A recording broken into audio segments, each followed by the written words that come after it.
నేను ప్రతి ఒక్క మహిళకి చెప్తున్నానండి, ప్రతి ఒక్క మహిళ తెలుసుకోండి. రాబోయేది శ్రావణ మాసము. జూలై 25 నుంచి కూడా శ్రావణ మాసం ప్రారంభమవుతుంది.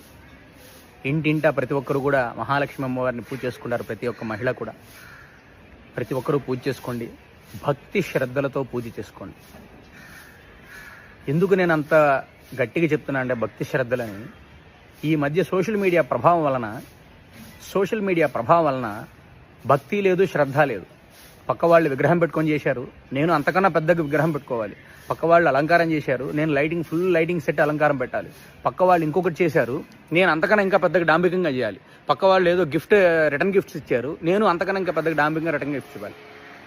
ఇక్కడ భక్తి ఎక్కడుందండి?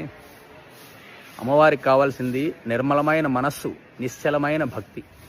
డాంబికాలు, హంగామాలు, విగ్రహాలు పెట్టుకోవడము, లేకపోతే ఇంకోటి రిటర్న్ గిఫ్ట్స్ ఇవ్వడము.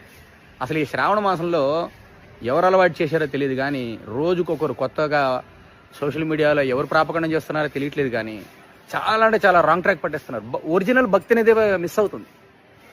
అమ్మవారికి కావాల్సింది నిర్మలమైన మనస్సు, నిశ్చలమైన భక్తి. ఆ భక్తితో పటం పెట్టుకొని, పటం ముందు ఒక తమలపాకుతో అష్టోత్తరం చదువుకుంటూ కుంకుమార్చన చేసినా చాలు.